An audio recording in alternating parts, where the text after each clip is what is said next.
Now that E3 is over, I figured now it's time to talk about what I think about it. That's assuming if you even care.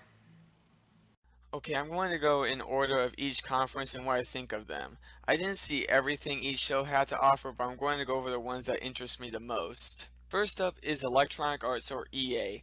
Now to start, Anthem was pretty cool, and that's about it. Everything else was pretty meh. Updates for Star Wars Battlefront 2 were neat, but too bad I sold the game the day before the conference. There was also mention of a new Star Wars game called Star Wars Jedi Fallen Order, but there was no footage shown. We were just told it was in development and what to expect. Probably the most controversial game shown was Command & Conquer Rivals. Now, I can see what went through EA's mind when making this game.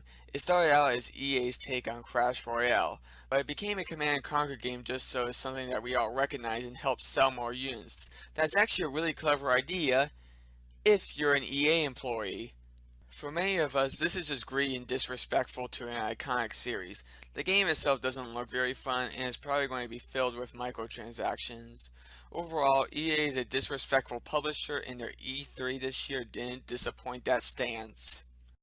Next is Microsoft's conference. It began pretty good with the announcement of the next Halo game called Halo Infinity. However, after that it kinda dragged on. Some games like Forza Horizon 4, that Cuphead sequel, Cyberpunk, and Jump Force were interesting.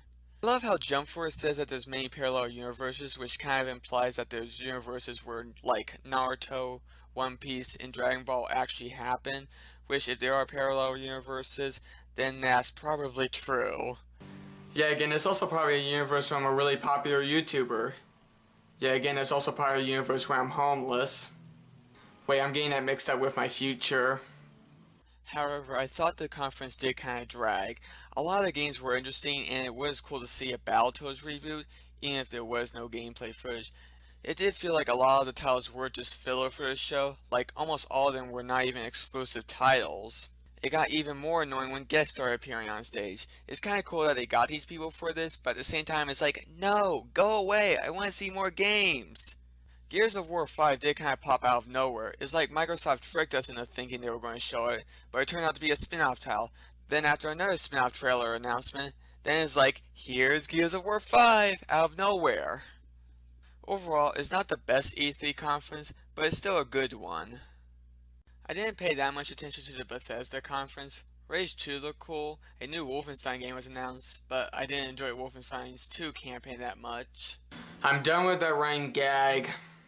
I guess Fallout 76 and School 6 look cool, but I'm more of a fan of BioWare RPGs than Bethesda. Square Enix conference, the only thing I cared about was Kingdom Hearts 3, and it didn't disappoint. I'm really excited for the game when it finally comes out. Ubisoft, Beyond Good and Evil 2, and The Division looked neat. That's all I have to say.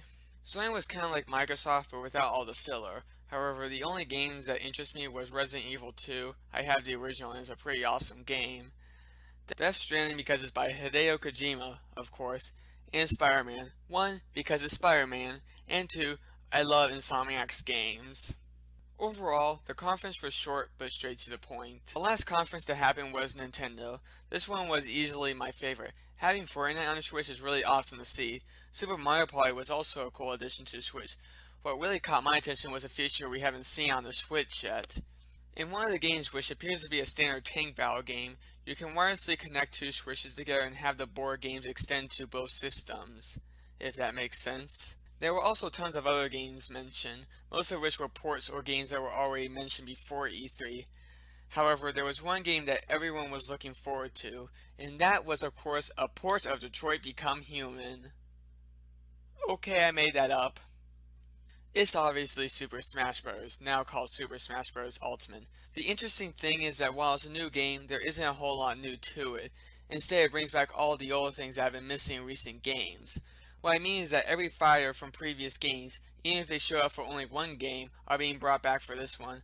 But there are a few new characters. In fact, there are only 2 new characters, the Splatoon Inklings and the long-time requested Ridley. There are a couple of tweaked mechanics, but it's still a Smash we all know and love. I still really want to play this game when it comes out. The Nintendo conference was really outstanding, mainly due to Smash. So yeah, E3 was really good this year. It's nice knowing that there's a lot to look forward to in the future. So anyways, I'll see you guys next time.